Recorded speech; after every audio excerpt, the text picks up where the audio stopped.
이번 시간에는 수학 익힘책 62쪽과 63쪽을 풀어보겠습니다. 수학 익힘책 62쪽을 펴주세요. 문제 1. 직사각형과 정사각형을 모두 찾아 직사각형에는 직, 정사각형에는 정이라고 써보세요. 먼저 직사각형을 찾아볼까요? 직사각형은 네 각이 모두 직각인 사각형이라고 했죠?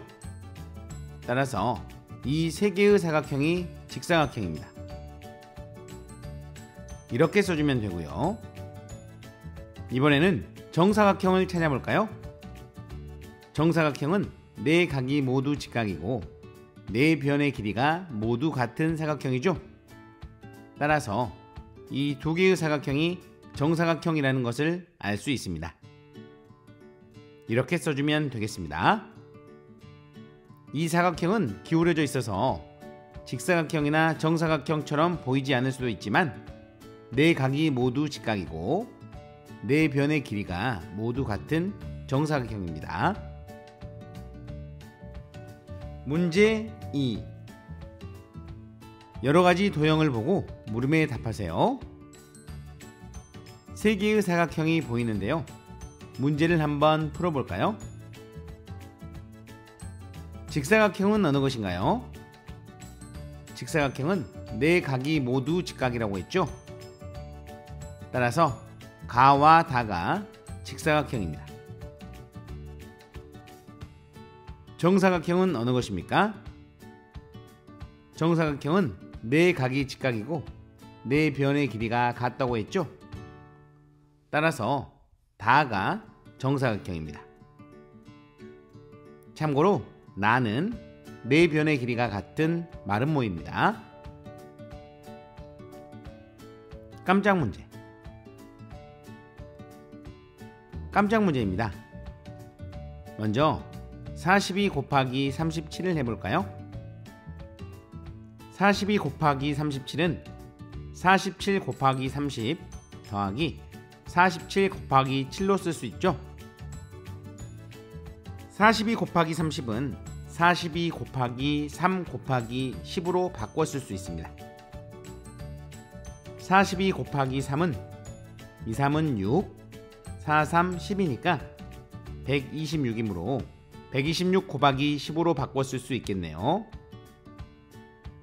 여기에 10을 곱하면 1260이네요. 42 곱하기 7은 2, 7에 14, 4, 7에 28이니까 294죠? 따라서 정답은 이 두 수를 더한 수인 1554가 되겠습니다. 이번에는 64 곱하기 29를 해볼까요?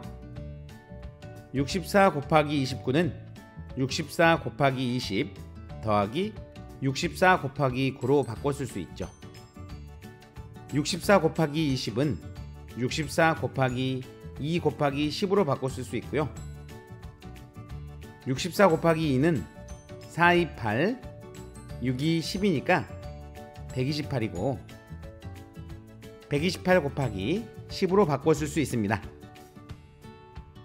128 곱하기 10은 1280이 되죠? 64 곱하기 9는 4, 9, 36, 6, 9, 54니까 576이 되죠. 따라서 정답은 이 두 수를 더한 수인 1856이 되는 것을 알 수 있습니다. 이번에는 92 나누기 23을 해봅시다. 91을 90으로 23을 20으로 어림해서 풀어보겠습니다. 90 나누기 20은 9 나누기 2로 바꿀 수 있죠. 9에는 2가 4번 들어있으므로 몫은 4로 어림할 수 있겠네요. 몫에 4를 넣고 계산을 해볼까요? 3, 4, 12, 2, 4, 8이므로 여기는 92가 되므로 나머지는 0이 됩니다. 4가 정답이 되네요. 이번에는 85 나누기 17을 해보겠습니다. 여기도 85를 90으로 17을 20으로 어림해서 풀어보겠습니다. 90 나누기 20은 9 나누기 2로 바꿀 수 있죠. 9에는 2가 4번 들어있으므로 몫을 4로 어림할 수 있고요. 몫에 4를 넣고 계산해 볼까요? 4, 7에 28, 4, 1은 4이므로 68이 되고 85에서 68을 빼보니 17이 남네요. 나머지는 나누는 수보다 작아야 하는데 같죠? 따라서 몫은 4가 아니라 5네요. 5를 넣고 계산을 해볼까요? 계산을 해보니 나머지가 0이 나오죠? 따라서 5가 정답이 되겠습니다. 문제 3.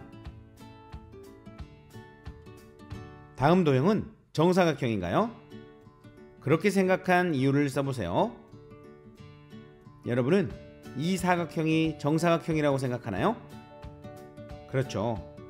이 사각형은 정사각형이 아닙니다. 그 이유는 무엇일까요? 이 사각형의 내각은 모두 직각입니다.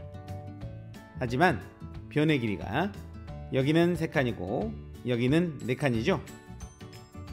따라서 이 사각형은 직사각형이라고 할 수는 있지만 정사각형이라고 할 수는 없습니다. 이유에는 네 변의 길이가 모두 같지 않기 때문입니다 라고 쓰면 되겠죠? 문제 4. 그림을 보고 물음에 답하세요. 5개의 사각형이 보이는데요. 사다리꼴은 어느 것인가요? 사다리꼴은 한 쌍의 변이 평행한 사각형이죠. 이 사각형들은 큰 직사각형을 잘라서 만들었죠. 따라서 모든 사각형에 평행한 변이 한 쌍이 있습니다. 따라서 가, 나, 다, 라, 마 모두 사다리꼴이라고 할 수 있습니다. 평행사변형은 어느 것인가요? 평행사변형은 두 쌍의 변이 평행한 사각형이죠. 나를 볼까요? 나에는 여기에 평행한 변이 한 쌍 더 있네요. 그리고 라와 마를 볼까요? 라와 마에도 평행한 변이 한 쌍이 더 있죠. 따라서 나, 라, 마는 평행사변형이라고 할 수 있습니다. 마름모는 어느 것인가요? 마름모는 네 변의 길이가 모두 같은 사각형이죠. 네 변의 길이가 같은 사각형에는 어떤 것이 있죠? 맞습니다. 라만 네 변의 길이가 같네요. 따라서 정답은 라가 되겠습니다. 직사각형은 어느 것인가요? 직사각형은 네 각이 모두 직각인 사각형이죠. 네 각이 직각인 사각형에는 어떤 것이 있나요? 맞습니다. 바로 라와 마가 네 각이 모두 직각인 사각형입니다. 정사각형은 어느 것인가요? 정사각형은 네 각이 모두 직각이고 네 변의 길이가 같죠? 네 각이 모두 직각이고 네 변의 길이가 같은 사각형은 라뿐이군요. 따라서 정답은 라가 되겠습니다. 오늘은 수학 교과서 90쪽과 91쪽, 수학 익힘책 62쪽과 63쪽을 살펴보았습니다. 그럼 다음 시간에 만납시다. 안녕.